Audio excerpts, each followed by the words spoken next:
Well, in a word, devastating. Unfortunately, these tax increases were far larger than I think anyone had anticipated or reasonably could have anticipated. They're actually unprecedented in my experience. So if we look at online gaming, we've got an increase coming in from April next year from 21% to 40%, almost doubling that tax rate overnight. I can't think of another example, not just in this sector, but anywhere else, where such a dramatic increase has happened so quickly. So it's really bad news, I'm afraid, and the effects are going to be felt in both the UK and Gibraltar. On gaming tax, it goes up to 40%. On betting duty, that comes in a year later in April 2027. That goes up from 15 to 25%.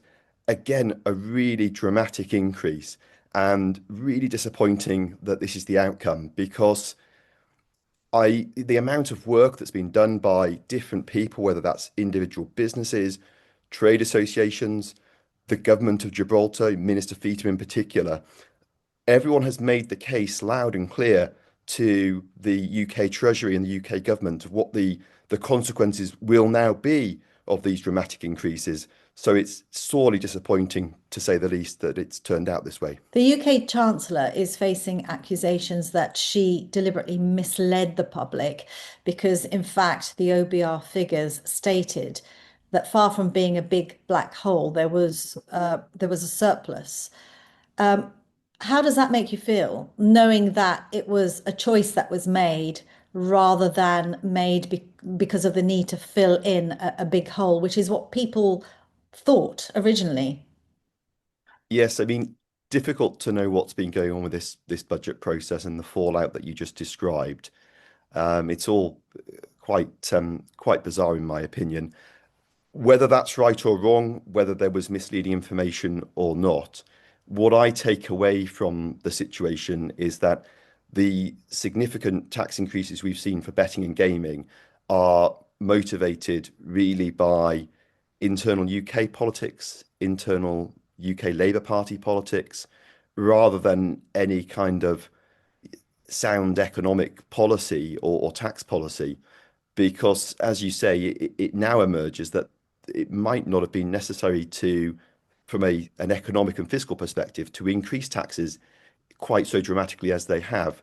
So it does make me think that this is being driven by politics rather than sound fiscal policy. Stephen, what sense do you get from industry about how they're reacting to this news? Obviously, really disappointed, as I've just described. I think the reaction was instant. We saw a number of the large listed operators, many of which are based in Gibraltar, making announcements to the market straight away after the Chancellor's budget last Wednesday. And they announced the kind of things we expected. So they said they were shocked and disappointed by the scale of these tax increases, and that as a consequence, they are going to have to take mitigating action now. And that is going to be the kind of things we expected, a combination of reducing expenditure on marketing, making bonuses, promotions, and games less generous to customers, and sadly, job losses as well. We've already seen those announcements last week. Well, the GBA estimated 40,000, I believe. I mean, do you think it's going to be as high as that? Well, EY estimated up to 40,000 job losses if a variety of different tax increases were implemented. And in the end, we've had a mixed budget. From an online betting and gaming perspective, we've seen dramatic tax increases, those ones I just described. But what's happened in the UK land-based sector has been different. So what we've seen is that for physical betting shops, there will be no increase in the rate of betting duty they pay. For casinos, there will be no increase in the rate of tax they pay on their gaming machines. And for bingo halls, land-based bingo halls, the bingo duty that they used to pay is going to be abolished altogether from April 2026. So what's happened is all the pain and all the tax increases have really been focused on online betting and gaming. From a jobs perspective, I think that means we have to wait and see what happens. Unfortunately, the reality is there will be job losses. I think if there's anyone who believes that online betting and gaming doesn't employ thousands of people in both the UK and Gibraltar, they're mistaken. So there will be job losses. And we also have to bear in mind that even though the government's stated intention, I think, here seems to be that they want to protect those jobs up and down the UK in the betting shops, the casinos, the bingo halls, the reality is, and what we know in the industry, is that there are close links between the online betting and gaming operations of these businesses, such as those in Gibraltar, and those land-based operations in the UK. They're normally operated by the same kind of businesses. And what that means is if businesses in Gibraltar or their online businesses are suffering with these extreme cost increases, some of that pain will also have a knock-on effect into the land-based businesses in the UK because there's a single ecosystem in these businesses. So you increase cost in one area and it's not ring-fenced or isolated. What we're going to see is higher costs in Gibraltar, sadly, is going to mean job losses in both Gibraltar and the UK. That's the reality. We know that in Gibraltar there are 3,400 employed in the sector. Can you give us an idea of how much of an impact this will have on that? It's too soon to say. And the reason I say that is because when we look at the announcements made by the various gambling businesses last week, they've all said that there are a range of possibilities now. And it depends to what extent they pull different levers available to them. So, to what extent are they able to reduce marketing without impacting jobs? To what extent can they change the design of the games or the bonuses and promotions without impacting jobs? I believe that these businesses will try the best they can not to lose staff, but some of them will have to, unfortunately, because payroll is a big cost component for them. When you look at the announcements last week, we have seen some operators saying they think they can mitigate around 25% of the cost increase. Others saying it's higher, others saying it's lower. So we don't know yet. What we can say is that there are people in finance and tax teams within these businesses working furiously now to try to work out what the response is going to be. And I imagine we'll start to see that play out fairly soon. The big tax increase isn't coming until April, but I think you're going to see businesses having to react sooner than that. So unfortunately, in the first calendar quarter of 2026, I think we'll begin to see those job losses coming through. Okay, and what can governments do, specifically for us, the Gibraltar government, do you think, but generally speaking, do to help support the industry, particularly when it made it very clear that one of the reasons it was targeting the industry was because of the social harms that emerged from it. So what do you think can the government do, and is there a willingness to offer any kind of support or mitigating measures? Well, I think there will be a lot of interest in helping the industry in Gibraltar. We've already seen the hard work that was done by the government of Gibraltar, Minister Feetham in particular, in the recent weeks and months. I know he's had a number of meetings with the right kind of ministers and officials in London to make the case for Gibraltar. And then we saw last week, as soon as the budget had been announced, the Chief Minister also had a meeting with the Treasury in London. He was over here at the time. And what that tells me is there is serious government interest, rightly so, in Gibraltar in this issue. And therefore, I would expect that the government is going to work closely with businesses to help them react to what's happening.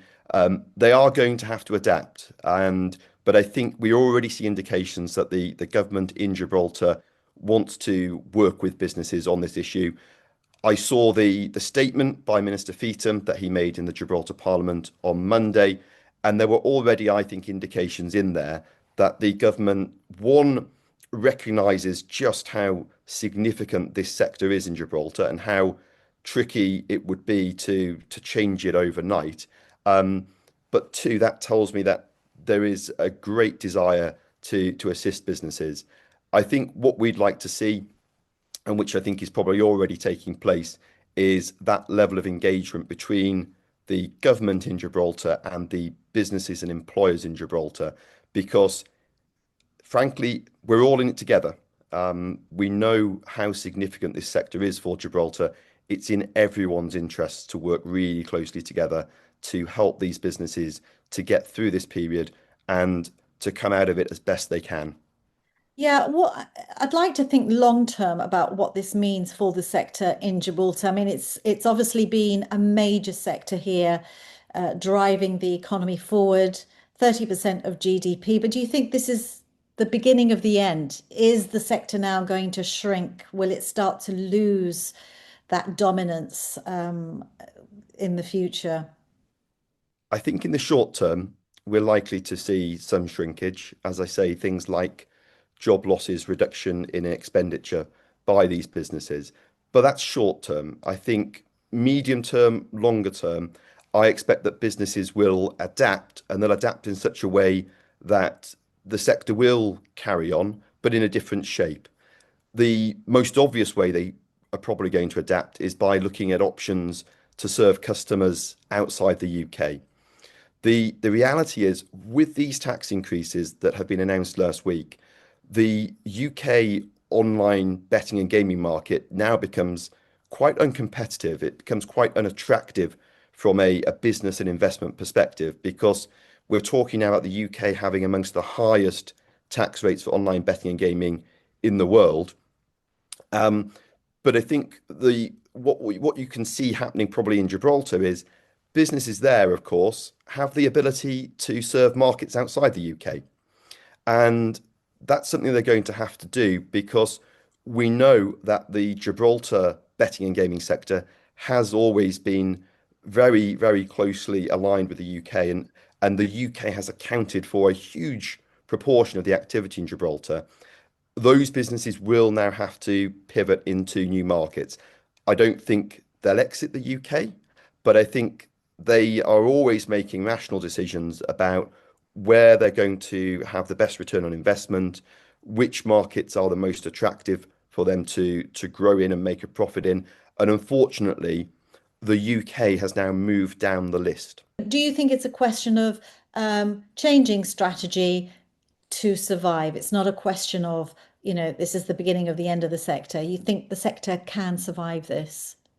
Yes, I think adapt to survive. I think the willingness is there from the government and from the people in Gibraltar, both locals and expats. Everyone wants to get through this period, but it will be tough, and there are going to be changes at the end of this. I think Gibraltar will remain a centre of excellence for online betting and gaming. I think this is a sector that has built up very effectively over many decades. There is a strong, well-respected regulatory framework. There's loads of talent. There's a whole ecosystem in Gibraltar of people, businesses, suppliers who are some of the best in the world at what they do in betting and gaming, but everyone's going to have to adapt to what's happened last week. And so the most important thing is that those changes happen and that there is that effective working between Gibraltar's government and regulator and businesses.